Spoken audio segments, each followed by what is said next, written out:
देखिए green TV YouTube पर भी, बस सब्सक्राइब करें और बेल आइकन दबाएं। नमस्कार दोस्तों, स्वागत है आपका किसान बुलेटिन में और मैं हूं आपके साथ पारुल यादव।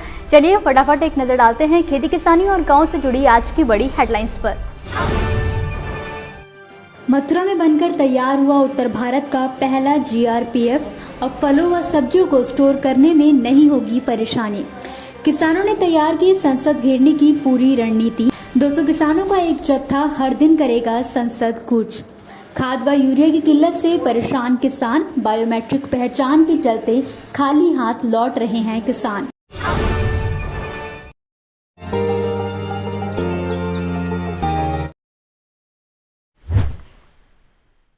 के थक्के जमने की जो परेशानी है वो रिकवरी पीरियड में ज्यादा होती है, ठीक होने के बाद उसकी संभावना ज्यादा होती है। तो इसलिए एक तो आप डॉक्टर से संपर्क में रहिए। अगर आपको खून पतला करने की दवा लेने की जरूरत है तो वो आपके डॉक्टर्स आपके पैरामीटर्स को देख करके बताएंगे, तो वो आपको थोड़ा लंबे समय के लिए लेना चाहिए। और एक्सरसाइज करें, थोड़ी थोड़ी चहलकदमी शुरू करें, वॉकिंग शुरू करें, प्राणायाम कर सकते हैं, आप अनुलोम विलोम कर सकते हो। इस तरह की जो एक्सरसाइजेस हैं ये हमारे लंग्स को स्ट्रॉन्ग करती हैं, फेफड़ों को मजबूत बनाती हैं। क्योंकि निमोनिया ज्यादातर कोरोना के मरीजों को हो जाता है, तो वो हमारे लंग्स को सिकोड़ देता है, सिकोड़ने लगती है लंग्स। तो उनको खोलने के लिए हमें ये लंग की जो एक्सरसाइजेस हैं ये करनी चाहिए, ताकि हमें आगे चलकर इसकी वजह से कोई दिक्कत ना हो।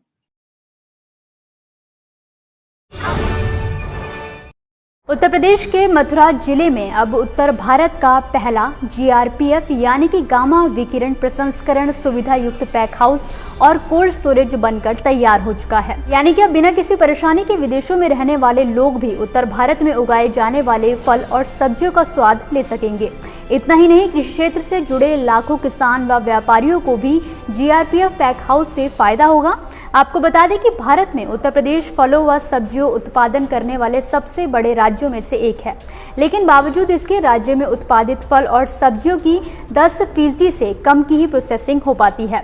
वहीं कोल्ड स्टोरेज की कमी की वजह से हर साल बड़ी मात्रा में जल्द खराब होने वाले खाद्य पदार्थ बर्बाद हो जाते हैं। ऐसे में किसानों को उनकी फसल का उचित दाम नहीं मिल पाता है। किसानों की इस परेशानी को दूर करने के लिए राज्य के मुख्यमंत्री योगी आदित्यनाथ ने फूड प्रोसेसिंग के क्षेत्र में निवेश को बढ़ावा देने के लिए खाद्य प्रसंस्करण नीति 2017 तैयार कराई, जिसमें अपना इंटरेस्ट दिखाते हुए अभिषेक मिश्र सीके ने मथुरा में GRPF पैक हाउस और कोल्ड स्टोरेज बनाने की पहल की। बता दें कि उन्होंने सोलस इंडस्ट्रीज के नाम से अपनी कंपनी बनाई और साल 2018 में GRPF पैक हाउस और कोल्ड स्टोरेज बनाने के लिए मथुरा में जमीन उपलब्ध कराने का आग्रह सरकार से किया, जिसके बाद उनके प्रस्ताव पर तुरंत काम करते हुए यूपी सीडा से मथुरा के कोसी कोटवान औद्योगिक क्षेत्र में इस काम के लिए 5535 वर्ग मीटर भूमि उपलब्ध कराई गई थी। और अब इस भूखंड पर GRPF पैक हाउस और कोल्ड स्टोरेज बनकर तैयार हो चुका है।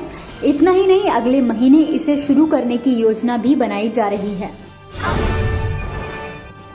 जहां एक तरफ मॉनसून सत्र के दौरान सरकार पर विपक्ष का हमला जारी है, तो वहीं 22 जुलाई को किसान अपनी तरफ से संसद को घेरने की पूरी तैयारी कर चुके हैं। बीते दिन हुई दिल्ली पुलिस व संयुक्त किसान मोर्चा के बीच बैठक में किसानों का कहना है कि वो संसद सत्र के दौरान ही संसद के बाहर यानी कि जंतर मंतर पर तीनों कृषि कानूनों के खिलाफ अपना प्रदर्शन करेंगे। इस दौरान किसान नेताओं ने ये भी साफ किया कि वो 200 की संख्या में 5 अलग अलग बसों में बैठकर दिल्ली की ओर कूच करेंगे। वहीं स्वराज पार्टी के नेता योगेंद्र यादव ने कहा कि ये बैठक सकारात्मक रही है। 22 तारीख को जैसा प्लान किया गया था वैसे ही हमारे साथी जंतर मंतर तक जाएंगे। किसान संसद का आयोजन किया जाएगा। इस दौरान सुबह 10 बजे से 5 बजे तक किसान वहां रहेंगे। किसान नेताओं की माने तो इस बार किसान केवल उतना ही करेंगे जितना उनसे कहा गया है। इतना ही नहीं, पिछली बार से सीख लेते हुए इस बार हर 4 किसानों पर एक मुखिया की तैनाती भी किए जाने का फैसला लिया गया है, ताकि कोई भी असामाजिक तत्व किसान आंदोलन में कोई भी रोड़ा उत्पन्न ना कर सके। उत्तर प्रदेश के अंबेडकर नगर जिले में बसखारी ब्लॉक के हरैया स्थित इफ्को सेंटर पर किसानों को खाद व यूरिया की किल्लत का सामना करना पड़ रहा है। किसान एक एक बोरी खाद के लिए सुबह से ही लाइन लगाकर खड़े हो जाते हैं, लेकिन बावजूद इसके जब तक उनका नंबर आता है तब तक खाद खत्म हो जाता है। ऐसे में किसान परेशान हो जाते हैं और अधिकारियों से बार बार पूछने पर कोई हल निकाल कर नहीं दिया जाता है। आपको बता दें कि बीते दिन सुबह 5 बजे से इफ्को सेंटर में किसानों ने लाइन लगाना शुरू कर दिया था। भारी बारिश में भीगते हुए पहुंचे किसानों को कई घंटों तक इंतजार करना पड़ा। इतना ही नहीं, ज्यादातर किसानों को अधिकारी ये कहकर लौटा देते हैं कि उनकी बायोमेट्रिक पहचान नहीं हो पा रही है, लेकिन इसके बाद भी उन्हें केवल इंतजार ही नसीब हो रहा है। इस बारे में केंद्र प्रभारी संजय यादव का कहना है कि पॉइंट ऑफ सेल मशीन में नेटवर्क नहीं आ रहा है। ऐसे में किसानों की बायोमेट्रिक पहचान कर पाने में दिक्कत आ रही है और बिना पहचान के किसानों को खाद देना संभव नहीं है। ऐसे में किसानों का कहना है कि जब तक अधिकारी तकनीकी दिक्कत दूर नहीं कर पा रहे हैं तब तक उन्हें बायोमेट्रिक पहचान की शर्त को हटाकर खतौनी के आधार पर ही किसानों को खाद देने की सुविधा शुरू की जाए। तो दोस्तों, ये थी आज की किसान बुलेटिन की कुछ ऐसी खबरें जिन्हें हमने आप तक विस्तार से पहुंचाया, लेकिन अब बारी है कृषि क्षेत्र से जुड़ी कुछ ऐसी खबरों की जिनके बारे में भी आपके पास जानकारी का होना बेहद जरूरी है। तो चलिए जल्दी से एक नजर डालते हैं खेती किसानी और ग्रामीण भारत की छोटी बड़ी अपडेट्स पर। पंजाब प्रदेश कांग्रेस के नए प्रदेश अध्यक्ष चुने गए नवजोत सिंह सिद्धू जहां मंगलवार को शहीद आजम भगत सिंह के गांव खटकड़ कला पहुंचे थे और वहां पहुंचकर उन्होंने शहीद भगत सिंह के बुत पर पुष्प अर्पित कर माथा टेका। लेकिन इस बीच जहां पहले से ही संयुक्त किसान मोर्चा की ओर से नवजोत सिंह सिद्धू के विरोध को लेकर कई ऐलान किए जा चुके थे, तो वहीं वहां पहुंचने के बाद भी किसानों ने जमकर नवजोत सिंह सिद्धू का विरोध किया। किसान संगठनों की ओर से ये मुख्य मार्ग पर जाम लगाया गया। किसान नेताओं ने कहा कि वर्तमान समय में किसानों का जो हाल है वो कांग्रेस की गलत नीतियों के कारण ही है।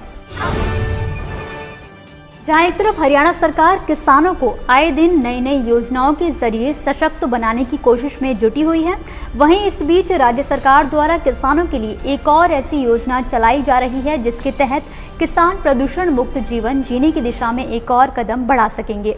दरअसल कृषि एवं किसान कल्याण विभाग द्वारा गांव में फैमिली साइज बायोगैस प्लांट लगवाने पर किसानों को 12,000 रुपये का अनुदान दिया जाता है।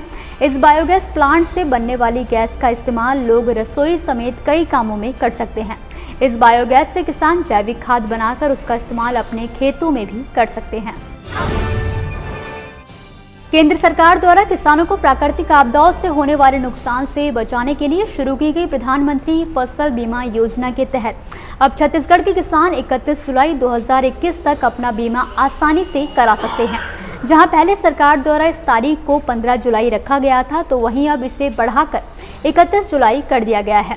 दरअसल राज्य में धान सिंचित, धान अनसिंचित, मक्का, सोयाबीन, मूंगफली, मूंग, उड़द और तुअर जैसी खरीफ फसलों को फसल बीमा के लिए बीमा इकाई ग्राम स्तर पर अधिसूचित किया गया है, जिसके लिए अधिसूचित फसल को बीमित कराने के लिए इच्छुक किसान फसल बीमा के लिए 31 जुलाई 2021 तक नजदीकी बैंक, वित्तीय संस्था, लोक सेवा केंद्रों, बीमा कंपनी में संपर्क कर फसल बीमा करा सकते हैं। तो दोस्तों, आज के किसान बुलेटिन की बड़ी खबरों में फिलहाल के लिए बस इतना ही। आप मुझे दीजिए इजाजत, कल फिर हाजिर होंगे कुछ नई और बड़ी खबरों के साथ। तब तक के लिए आप देखते रहिए ग्रीन टीवी। घर पर रहिए, स्वस्थ रहिए। नमस्कार। देखिए ग्रीन टीवी यूट्यूब पर भी, बस सब्सक्राइब करें और बेल आइकन दबाएं।